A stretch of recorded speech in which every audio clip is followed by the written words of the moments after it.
So, well, now we're gonna roll on with our series. What if it's me? And I get this opportunity to sit up front with somebody that I've never done this before with this individual. I'm gonna invite Rob Polenic to come to the stage with me.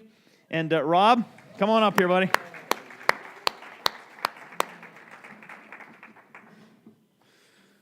This is Rob. He's a little guy, isn't he?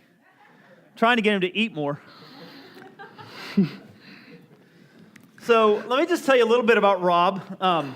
Rob is a small business owner here in town. He owns Brutal Iron Gym, which is across the street from Sullivan Elementary or Middle School and right around the corner from Planet Fitness. Everybody parks in our parking lot and then goes to their gym. That's true, yes. I'm not supposed to say that, am I? You just did. Okay, so, all right. Yeah. Rob is he's a personal friend of mine. He also trains me, and so incredible relationship there. I say this a lot, like the two men that I quote the most in my life are Jesus and Rob. I like to think of Jesus as my Jewish rabbi, and this is my gym rabbi. I get embarrassed every time you say that. Yep. Oh, geez. So Sherry calls him my gym wife. I love that. That's my best one. I still don't understand why I'm the wife. Like, I don't like. Okay, enough of that. So Rob is a man who believes in God, and he understands how important taking care of your body is, especially for people who are developing their faith. Rob, you have a master's in nutrition? Yeah, I have a master's in nutrition and a teaching certification in health and phys ed. Okay. So, yeah. And you teach the class Shape Up that we offer here at our church? Yep. Yep. So and it's we very just bright finished up that here. Class. It is bright. You can't see anybody, can you? No, this is weird. Oh, okay. So, yeah. They can all see you, though. Yeah, I'm not nervous at all, by the way. So yeah. Oh, good. So, a few years ago, this is how I first met you. We had just moved here, and if you don't know, I mean, most of you, I've told the story enough because it was a huge part of my life, huge part of this, the church evolution. But we had just moved here. We had, long story short, we had started a church in Cincinnati that just never started. It was like it just never got off the ground. We raised money, we built a team, we did all that stuff, and you're trying. It would be similar to trying to start a business, and it just never gets off the ground. That was our experience with church planting, starting a new church. And it was devastating. I had left a fairly large church in New York, felt like God was calling us to go start a new church, went there, and it just didn't happen. And we were just devastated. Our faith was rocked. I doubted my ability to hear God. I wondered, did I in fact hear him? Just questioned my calling into ministry, just everything was up for grabs. And we moved here in a really dark place. I was in a really dark place, emotionally, spiritually, mentally. And this was a small church that was getting ready to close. And they reached out to us, and we said, let's not close. We both need a new start. Let's just both start over together. And we'll talk a little bit more about that after our meeting, after church, which, by the way, I encourage you to be a part of. We've got all kinds of great food, and we're going to serve you lunch, and we're going to set up tables right here. We'll take care of your kids. We'll feed you lunch. We're going to hang out together for about an hour or so, okay? So I encourage you to be a part of that. But we moved here, and I was in a really dark place, spiritually and emotionally. And I remember driving past Brutal Iron Gym, and I didn't know what it was about that time, but I saw a guy in the parking lot with weights across his shoulder, lunging in the middle of the summer, doing lunges across the parking lot. Now, if you don't know what lunges are, imagine like smashing your face into a brick wall, and that's about what it's like. They're terrible. Yep. But something like I want to go there and check that out. And at that point, I just didn't have the money in our budget, so I told Sherry I really want to go there. I'm going to give you a turn to talk in a minute, okay? No, you're fine. All I'm right. liking this. I'm much better not talking. And I said, I really want to go there. I think that would be good. And so I said, well, how about this? I'm not going to get my hair cut anymore. I'm going to take our budget, the money that's on our budget line item for my haircuts, I'm going to go to you, and I'm going to say, hey, man, I have $25 a month. What can I get for that?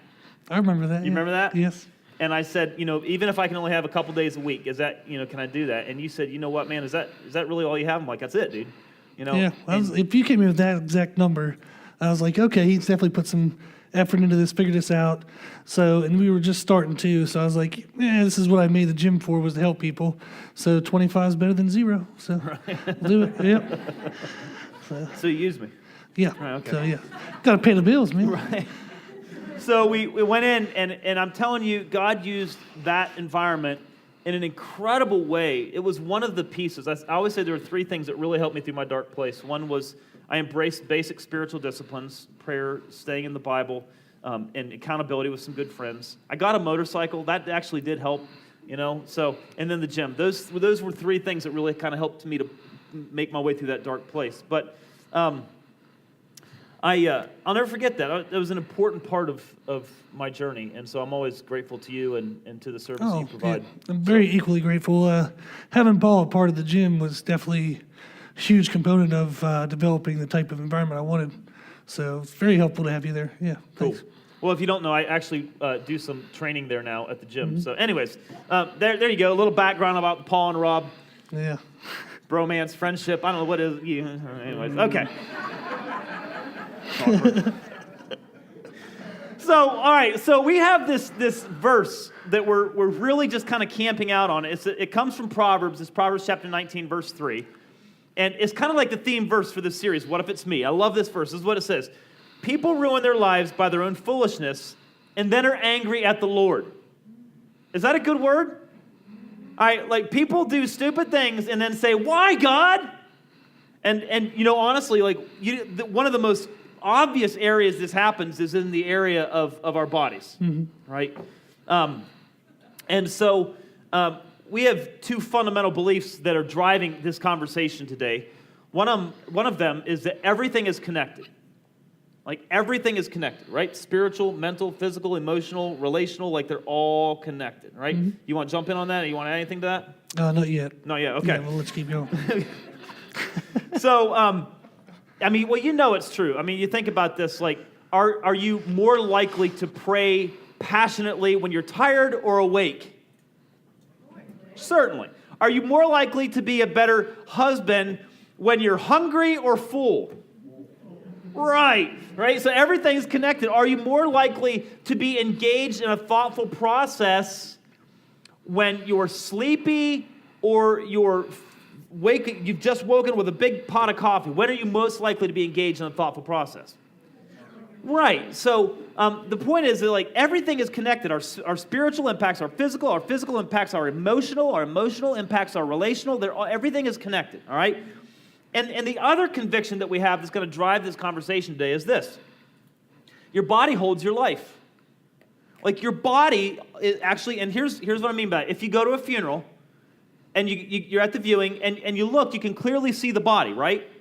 But there's definitely something missing.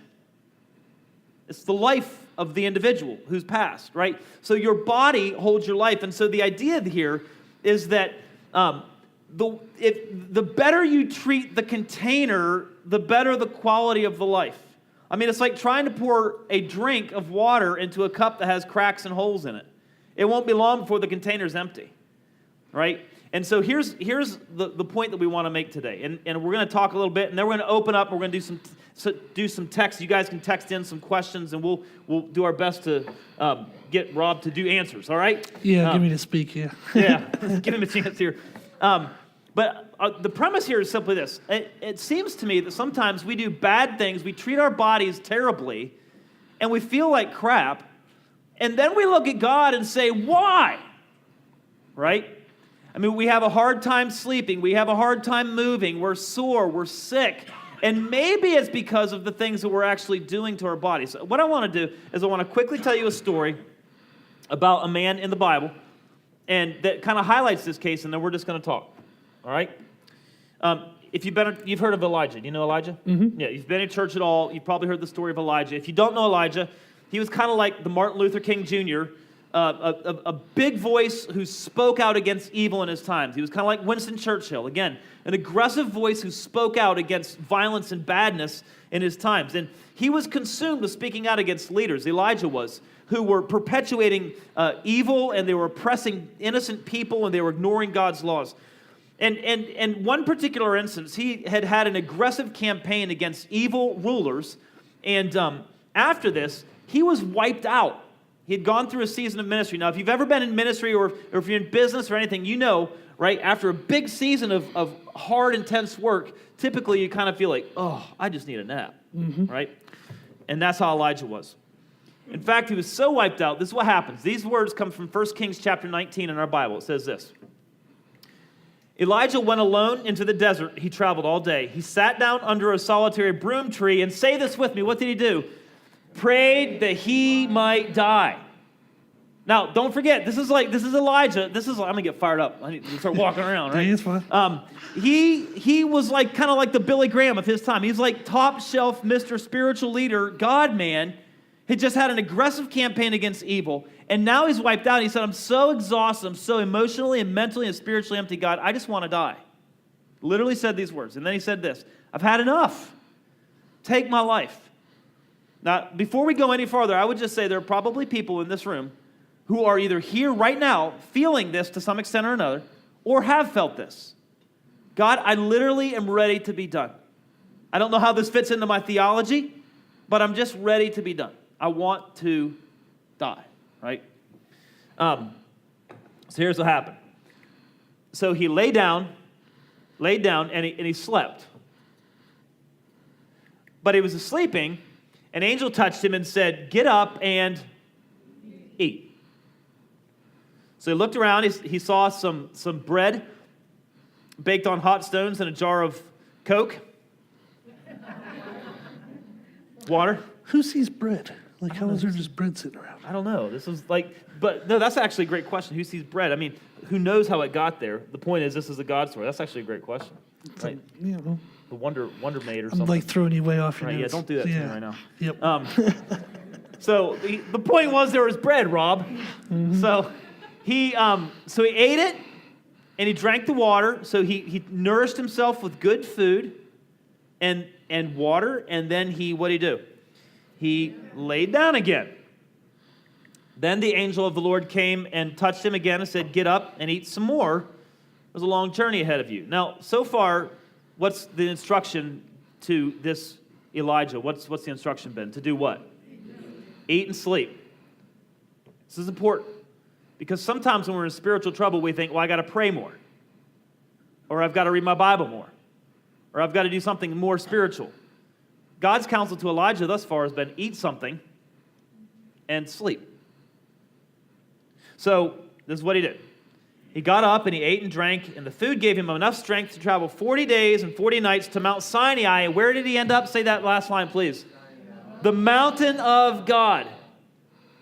Like Elijah ended up, he moved from a place where I want to die, to ultimately the mountain of God, the place of God. He made that journey, and the only thing he did, the difference between I'm ready to die and the mountain of God, what did he do in between that space? What did he do? Eat and sleep. He ate some good food, but we're not sure how it got there, right? And he drank some water, and he slept. Now that's really, really important, because what I see here is God's prescription for a burned out man was, again, not do more spiritual stuff. It was, you need to rest. You need to eat some good food, and you need to exercise. You need to get up and move a little bit, and that's what it will take to get to the place of God. I mean, that is an incredible story right there. So, Rob, let's get you in here. Okay. All right? When I was going through my really, this dark place, I had a doctor friend of mine say to me, Paul, because I was questioning God, right? I was saying, what have I done wrong? Why can't I hear you? Why is it so dark? Oh, on and on and on. And my doctor friend said to me, he said, not every problem is a spiritual problem. Mm-hmm. And he encouraged me to take care of my body, to pay attention to physical things. And as I look at the advice that God gave to Elijah, it was eat some good food, sleep, and move around, right? Take a journey. Take care of yourself. Did those things, right? Yeah. When he did those things, he ended up at the mountain of God. So I guess what I'd like to talk a little bit about this morning is just the value of those three pieces of information that he said God gave him: sleep, eat, and move around, right? Yep. So talk to us a little bit about sleep. So, some of my own experiences I've had was, when I first opened the gym, I was trained about 10 to 12 hours a day of 1 hour sessions. So I was getting up and training from 7 till noon or 1, getting an hour to go shove food in my face, then training till the late evening. And I definitely reached a point where, in the first couple of years, it was definitely like I had said, I kind of got into the gym to help people, and that was the goal. I enjoyed doing it. I enjoy personal training. It's a lot of fun. You get to make some difference in people's lives. But at 12 hours a day, it's 5 days a week plus Saturdays, it was getting crazy. And then I definitely had to reach like a point where I felt like I was ready to quit. So in terms of the gym, it was just too much. And that was actually like the very first thing I started doing was setting aside more time for sleep. So at the time, I was only getting about like maybe 4 or 5 hours a night and trying to make that work. And then you're trying to be a relatively nice person throughout the day, which is really hard when 4 hours of sleep. So that was a big thing for me, like getting me more comfortable with the gym. Like now I handle way more business than I did back then, and I do it a lot better because I've taken care of myself. Not necessarily taking care of myself first, but I'm not putting myself last. So and that was a big thing for me was saying, at the beginning, like I was only training 1 or 2 times a week, and for a person who owned a gym and loved to train, that was how tired and worn down I was. So when I decided to at least put myself, kind of like treat myself like I would treat a client. So that really helped a lot. So I started getting better sleep. And I've even gone as far, like you and I have talked about, where I live in a 2-bedroom apartment, so I have 2 bathrooms. One's like a full bathroom, one's half bath. So I use the upstairs bathroom, which is by my bedroom, as my middle of the night bathroom if I need to go to the bathroom. So one of the things I did was actually in the bathroom, I took out all the light bulbs except for one. So that way when I go into the bathroom, it's actually rather dim at night. So that way it wouldn't wake me up right away. So then my one downstairs is the one where I get ready in the morning, and I turned all the lights on in that one. But I started kind of doing things that were better for sleep. Like I stopped texting on my cell phone or looking at Facebook or all that stuff like the last 30 minutes to an hour before I went to bed, and actually tried to read. So that made a big difference for me. And then some other things but basically, I'm getting off track. But the whole point was once I started treating myself better, I started being happier. So we have a kind of common phrase when people come to the gym. They always say, "How are you doing?" I say, "I'm always good." So, and it's 99.9% of the time true. But a big part of it is because I started taking care of myself and, doing these basic things. Right. So you and I have talked relationally, I know that was one thing that was a big thing for me is I've always been close with my mom and my dad. And so whenever I was kind of struggling with business, it was really hard because I'd call them at 9 at night after being awake for the entire day and hearing everybody else complain about life. Then you get on a phone call and they're trying to talk, and I'd be wouldn't want to hear anything negative because I heard negative all day. And then it was just kind of really hard to keep a positive relationship. But once I started doing that and taking care of myself, my relationships got better in my personal life because I had a better version of myself to give to other people. Right. So, okay, I'm going to stop talking real quick. No, I think it's huge. I think this issue of sleep, and, if you're here and you're like, why in the world are we talking about this? Well, first of all, I think we're talking about it because it was what God said to Elijah, right? This is something that you need to do. You need to sleep, eat and sleep and exercise, right? But I think sometimes we find ourselves struggling spiritually. Our marriages are in trouble. The work environment is in trouble. We find all kinds of trouble, and it might not be a God thing. It might be a you thing. Maybe you stayed up too late and you've made it a habit to stay up too late before, the night before watching Netflix or reading Facebook or whatever, and you're only getting 4 or 5, maybe 6 hours of sleep. And so everything else is going to be, remember, everything's connected, and you relate. Because I'll tell you this, I've been doing some journaling recently, and I realize when I'm tired, I get mean, I get grumpy, and I'm quicker to snap at my kids, and I'm quicker to snap at Sherry, and I'm just short, right? And I'm impatient. And that's not a God thing, And so here's what I've realized. I can pray, God, please make me more patient. And he's like, dude, go to sleep, right? And so it could be that there's a lot of things in your life right now that you're like, well, I should pray harder about that. It could be that maybe you just need to go to bed early, right? Yeah, I don't know if this is, but anyhow, I think a lot of times people, they'll turn to prayer before they do what they're supposed to do. So like you say, they're not really taking care of themselves. They ask God for help. It's like he's going to say, help yourself first. You do your part, then I'll help from there. So we all know 4 hours of sleep, 5 hours of sleep isn't good. Right. So don't ask God to make that up. Do your part. Right. So I think it's huge. Again, Proverbs 19:3, people do silly things and then blame God. And this is one of the most obvious things that has huge implications for your relationships, for your relationship with God, for your work ethic, even for your own personal integrity. I'm just telling you, when people get tired, guys, let me just shoot straight with you. When we get tired, we're way more prone to pornography, right? When we're tired, our defenses drop, and we're more likely to give in to temptation in that area, but in other areas as well. So, it could be that a lot of what's going, like the fallout spiritually, could be connected to the lack of care that we're giving to our bodies, and we're doing silly things, and then saying, God, what's going on? Why aren't I being helped? And he's saying Proverbs 19:3, buddy, right? The second thing that he said too, is that making sense, by the way? Okay. If you have questions, you can text them in here in just a little bit. We're going to take some time to do that Q&A. The second thing that he talked about to Elijah was eat. Like, eat some good food. Like, not Little Debbie's and chocolate milk, which sounds great, by the way. Or Mountain Dew and Butterfingers. Or Mountain Dew and Butterfingers. That's not good either, but... Remember that? I do remember that. It's so important, and I don't know if we're going to go off on a rant about what kind of foods, but I'm just saying, like, if you got to pay attention. It's amazing to me that God... The kind of foods that God put in front of Elijah and said, nourish yourself. Like, I think one thing is actually taking the time to eat, like, even regardless of the kinds of foods.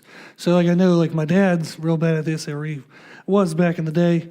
But you get busy throughout the day, you think you have to do a million and one things, so you don't think you have time for food. And they've done a ton of studies. You can find a ton of studies that'll say when you're malnourished or underfed, you think you're being productive, but you're actually getting more unproductive throughout the day. It's going to take you longer to get tasks done. You're going to double up on efforts because you didn't do them right the first time because your body's not running well. So it's like a machine. So if you're not giving it the proper fuel, it's not going to run. So I think a lot of times people, like the first mistake they make is not even taking time to eat if they're really busy. And then when they do take the time to eat, it's usually fast food through McDonald's. And we talk about this a lot, right? A huge mistake people make is they'll starve themselves all day, and then they'll eat their biggest meal right before their biggest period of inactivity, all right? So you go all day, eat nothing, and then you sit down at night at supper, you eat a monster meal followed by snacking in front of Netflix, and then you lay down. And your body's like, well, I'm not really going to use this food, so I guess I'll store it. Guess where it stores it? Right there, right? And it stores it, and we're like, why am I getting fat? Well, it's how you're why running. do I feel like crap? Well, sorry. Well, it's like how you're running your machine. You're running it, like, say, for example, like, take, like, one day, for example, like, a person runs all day on no fuel. Then all of a sudden, when they go home and they put a bunch of fuel in, your body's going to say, well, I need the fuel that you just gave me to save for tomorrow. Right. So when you run all day without anything and you put anything in, it's going to save it for the next day. And that's exactly why you do get body fat, is because you're trying to give it, like, you're running a machine consistently, but the fuel's inconsistent, so it has to save everything you give it. Right. So, yeah. So a couple of diseases that are real commonplace, that are more often than not our fault, and that are incredibly avoidable. You want to name those? Well, I'll let you go. You can bury yourself on this one, probably. But like the one, like I forget what exactly it was called, but like metabolic something. But it's like, yeah. So it's personally if like person has like high blood pressure, like bad blood sugar, like diabetes. And there's a couple other things like slow metabolism and all this, and they'll call it like a metabolic disorder. And you just treated your body like crap and didn't give it everything it needed, and it's starting to break down on you. That's not a disease. It's not a disorder. You're just not running your machine very well. Right. So, yeah. So, I mean, there may be some instances where it legitimately is body malfunctioning, but for the most part, not as common as what everybody thinks. High blood pressure. So there's definitely genetics for high blood pressure, but you can also do something about that. So, like we have had people, like you and I will get a little bit into like the different styles of diets that we've used, but you can do a lot through nutrition in terms of controlling blood pressure to where you might not need as much medication or any medication at all. So, and especially blood sugar, like you'll see that all the time, is somebody's pre-diabetic or they're diabetic. Once they start eating well, the blood sugar gets under control. So a lot of it you can kind of skip out on medicine, and if you accept the responsibility that you can't control it, then you can kind of do it yourself. Yeah. Right. So again, it comes back to, we don't sleep well, we don't eat well, and then we feel terrible, and we look to God and say, why? Right? We don't sleep well, we don't eat well, and our relationships begin to struggle. We struggle with personal integrity. We feel like we're not able to connect passionately with God, and we look to him and say, why? And he's like, man, Proverbs 19:3, you're doing silly things. You're not doing the things that you ought to do, right? And this is common knowledge, right? I mean, we have so much information available to us today that tells us how to function like this. Proverbs 19:3, I think, is a huge word for us. And then, this matter of moving around is interesting to me, that before Elijah ended up at the mountain of God, he had to eat, he had to sleep, and then he had to get up and he had to travel for 40 days and 40 nights. There was a lot of movement going on there, right? His body was up, he was engaged, he was moving. And this could be, will you talk to us a little bit, Rob, just about the place of movement in our life, right? Yeah, there's definitely tons of benefits to that. I think if you combine these, if you're not sleeping well, you're not eating right, and you're not moving around, I think the first two will lead into bad exercise. If you're not sleeping and you're tired and you haven't fed yourself very well, who in the world is going to try to exercise after that? You just want to go home and sleep.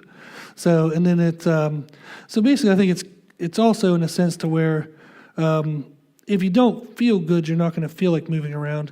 But when you do start moving around, you do start exercising, it does do a lot of good for the body. So it kind of gets our machine up and running, and it helps you burn off extra calories if you're eating bad foods. I actually got up this morning and worked out at the gym before I came here, so that way I'd be awake. So that was a good goal. But you can use exercise to kind of help your mood.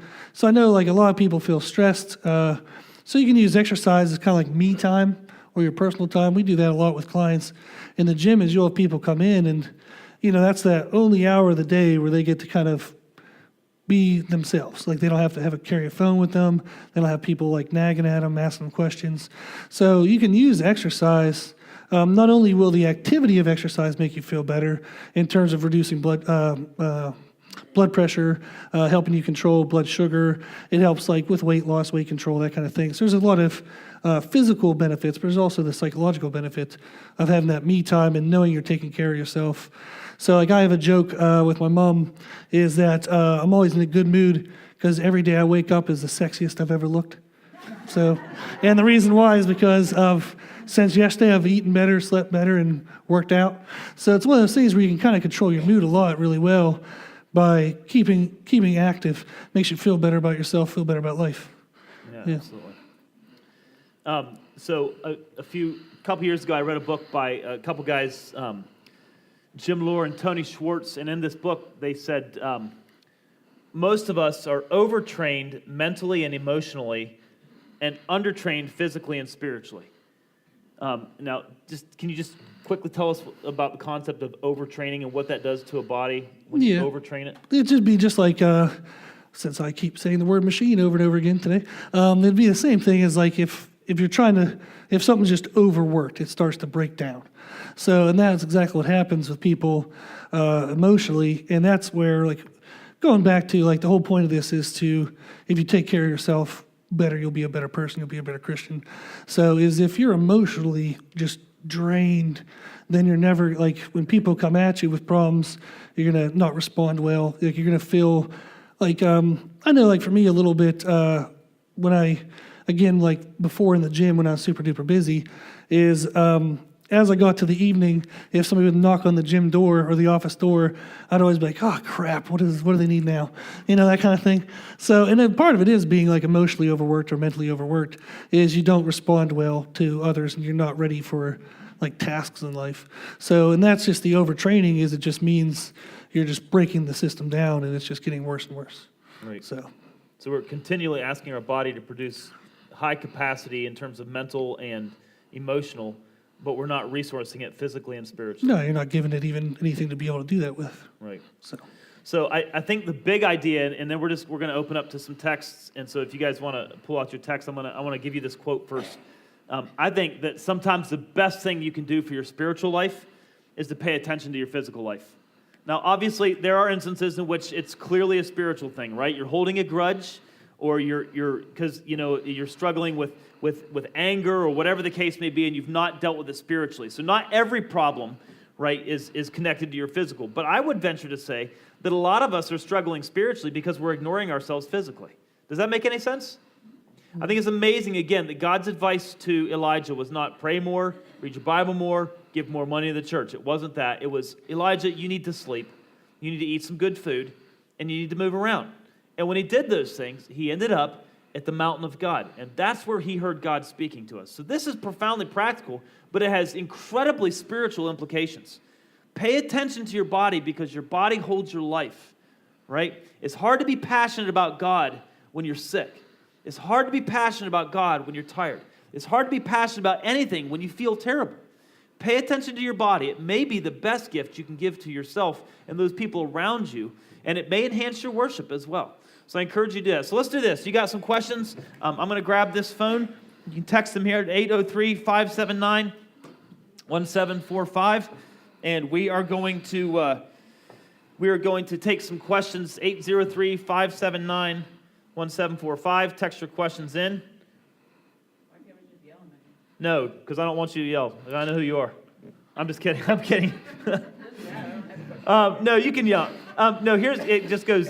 All right, this is from somebody that I actually have on an eating plan. They said, if God lets Elijah have bread, why isn't there any bread on my eating plan? That's a good one. You can tell them if God spontaneously makes bread for them, then they're allowed to have it. Yeah.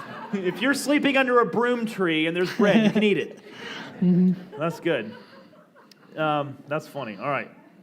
So I'm just going to read them to you. And if you don't have a phone, you could belt one out, all right? You can yell out a question, seriously, if you don't have a phone. So if you don't know, we have in the back, there's these little, I encourage you all the time to read your Bibles, right? And in the back, there's those little books called The Daily Bread. They're free. You can take one, and it kind of gives you a reading guide through the week. Somebody sends a note and says, the Daily Bread today is on self-care. That's interesting. I like it when I said, I do not like being a slave to my body, and yours said your body should be a slave to you. Do you think it's a myth that it costs us more to eat healthy? That's the question, I believe. Do you think it's a myth that it costs us more to eat healthy? I'm going to go ahead and actually say like it does cost a little more to eat healthy, just because refined sugars and carbs are cheap. Right.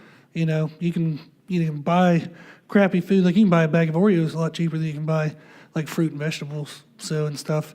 So it does cost more, but at the same time is, like without going on a crazy rant, but we waste so much money in our lives, like doing who knows what, like $7 Starbucks cups coffee. So I know you're a Starbucks guy, but there's a lot of, like we waste a lot of money in life on just other things. Like a person will go out and buy new shoes, like I did yesterday, but you'll buy new shoes for like say $120 when you could have just bought $50 shoes and saved that money more towards food. So like you do that, Dave Ramsey, the church does that Dave Ramsey kind of, what's that called? Financial peace. Yeah, so the financial peace thing. And but it teaches you to like budget your money out. And it's one of those things where usually if a person says they don't have money for food, that's a really weird order of priorities. Like taking care of your body and what you eat should be a higher priority than a lot of the other things they're probably already spending money on. Right. So if it does cost more, yes, but it's a really good investment, and it doesn't cost $1 million, just a little bit more. So there's actually, I like YouTube a lot. There's a lot of good videos on YouTube. There's a lot of bad ones, but there's good stuff out there. But there's a bodybuilding company, and they have these videos where they'll have bodybuilders go out and try to buy the food they need to be healthy, and they call it Big on a Budget.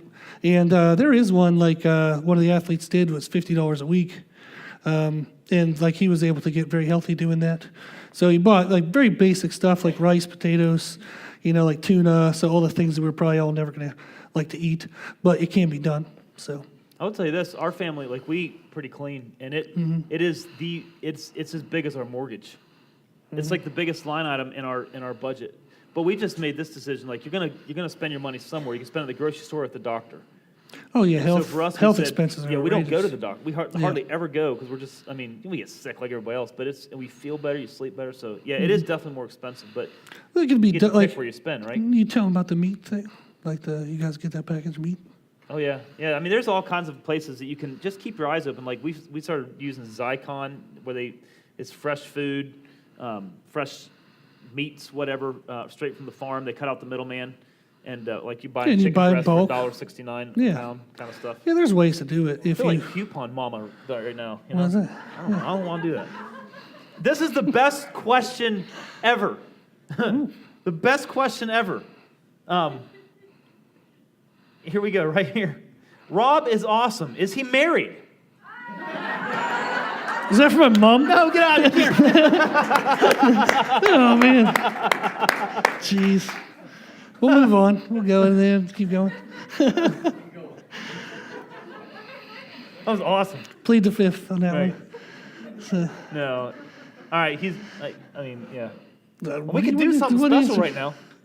Is there somebody ready to I'm just propose or kidding. something? What's going on? Is this an intervention?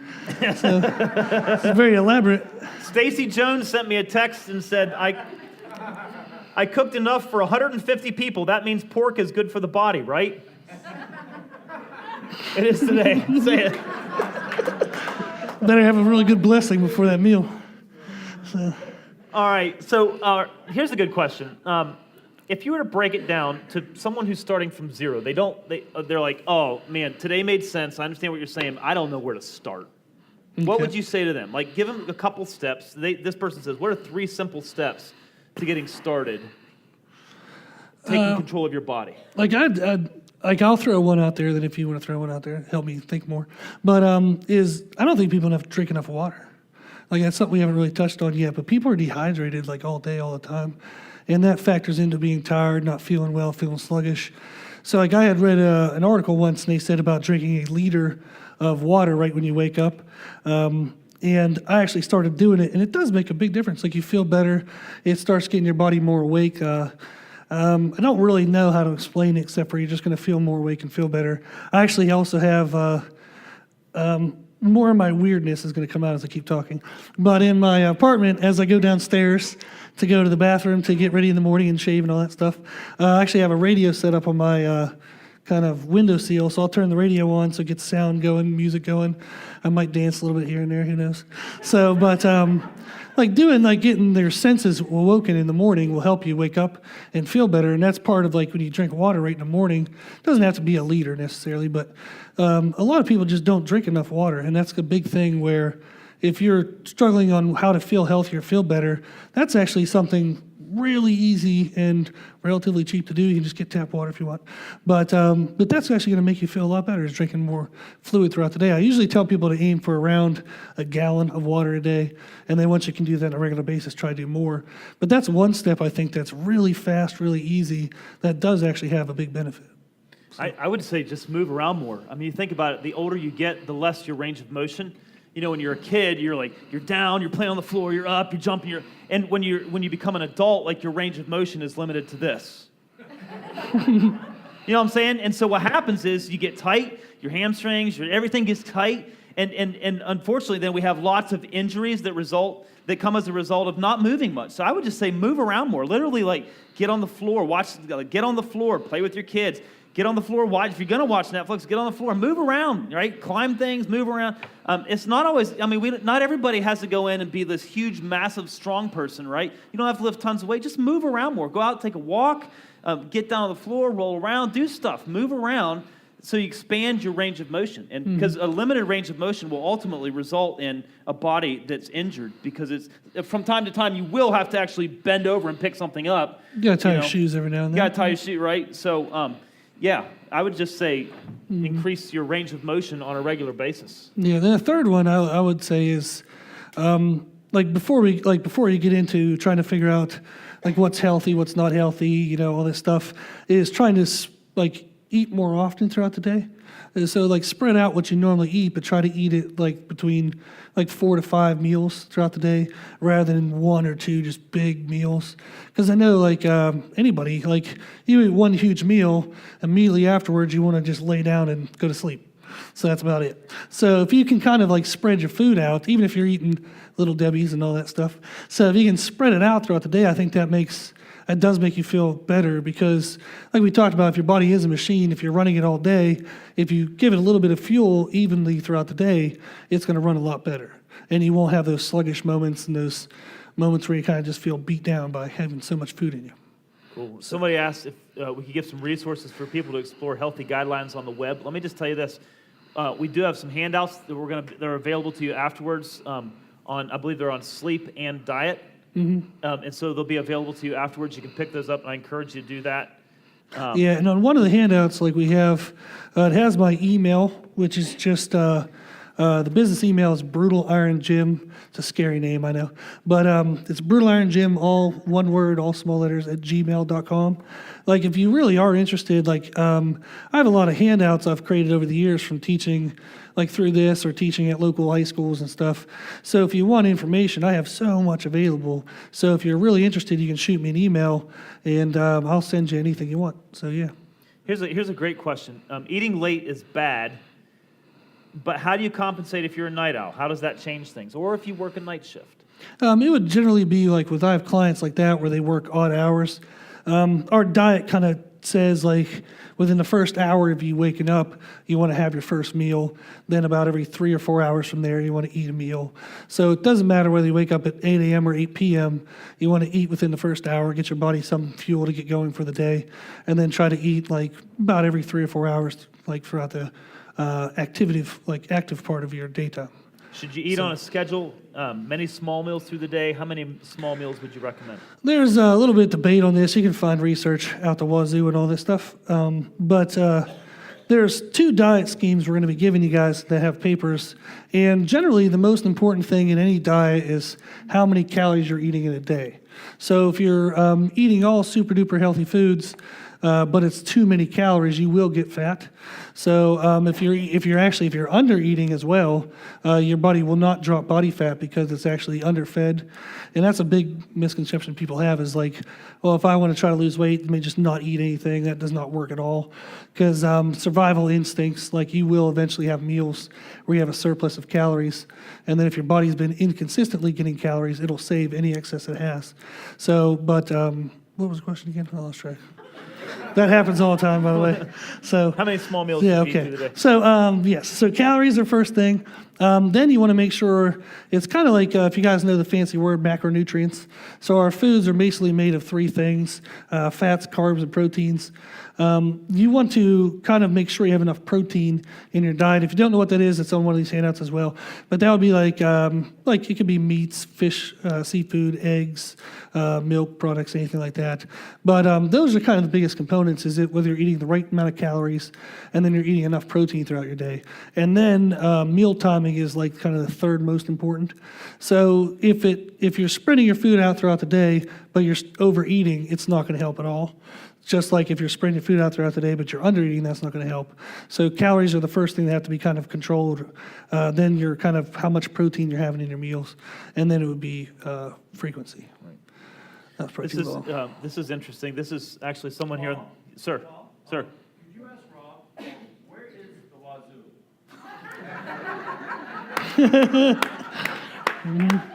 I was trying to make sure I didn't like cuss today. That was a big deal. So, yes. Yep. So, Wow. yeah. It's a good crowd. Yeah. I just had to edit like 30 thoughts in a row. Like, no, can't say that, can't say that. Okay. Yep. So this is someone in our church that I actually have on an eating plan. They said, I just want to state that it's totally true that when you eat wrong, you feel horrible. As you know, I haven't been able to eat exactly what you've had us planned for over the last week or so due to some scheduling, whatever. And I've been so tired. It's insane. I can't wait to be able to eat well and feel healthier. I'm telling you, this stuff works. And when you feel better, your spiritual life will because everything's connected. Your spiritual life will benefit from that. Here's one, and we're going to ask just a couple more. I'm not going to be able to get to all these. They're great questions. But what if you work excessively long hours? How do you handle that? Eat more. So just like, again, you can think of your body as a machine. If you're running it more than like the person next to you, you're going to need more fuel. So you're going to need more food. So chances are if the person is working long hours and they're overweight, you're probably overeating a little bit of your calories, but it's more accurate that you're probably just eating the wrong things. So you're probably tired, you're probably rushed, so you're drinking, soda instead of drinking water. You're trying to get fast food, like driving through McDonald's, getting sweet tea and a burger instead of like a chicken sandwich.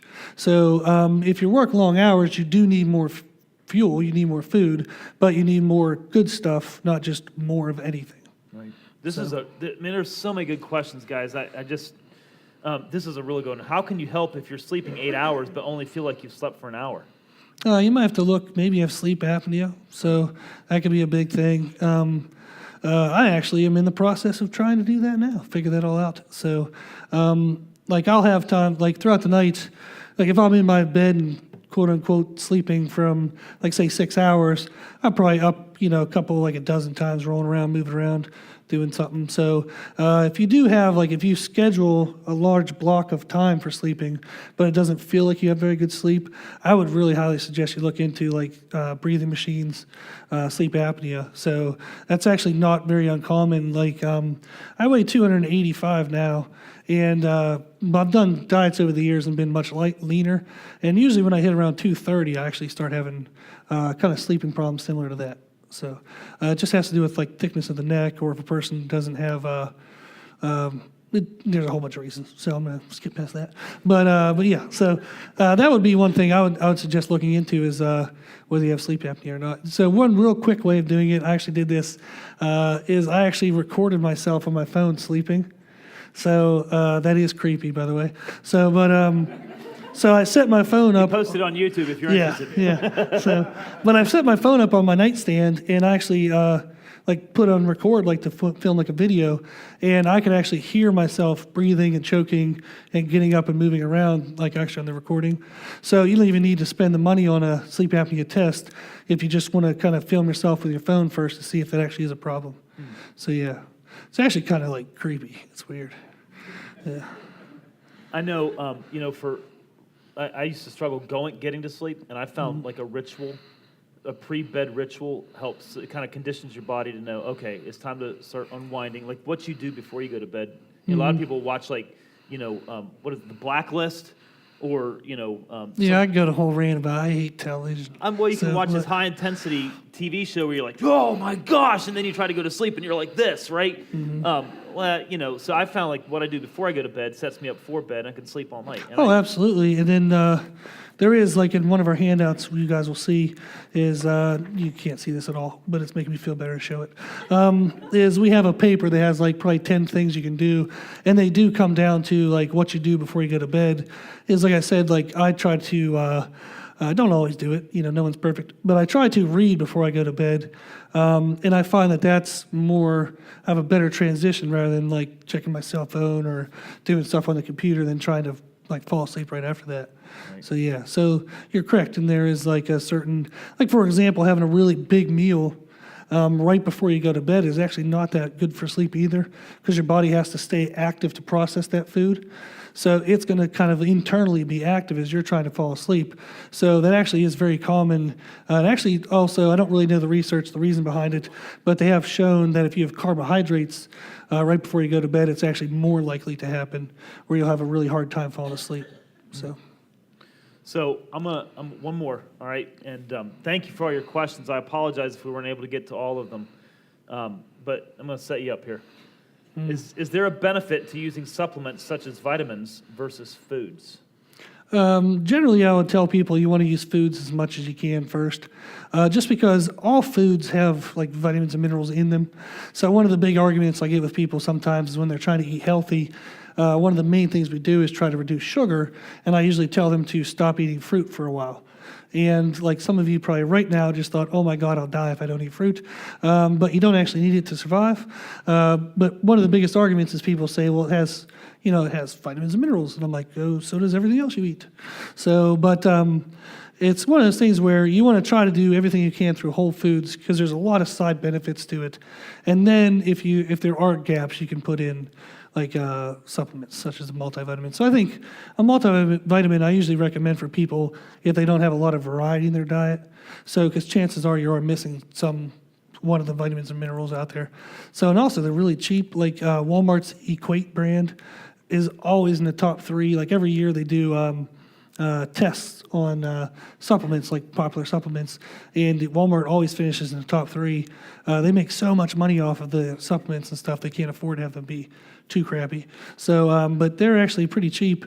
And then also, if you look at a multivitamin, they're going to tell you kind of like if you take this pill, you get like 100% of some stuff, 150% of some stuff, because that's the culture we live in, is I want maximum strength. So, but you can actually take half of what they recommend, and that'll even stretch it out even more and make it even cheaper. So, but food first, and then use supplements to fill in the gaps. Cool. So.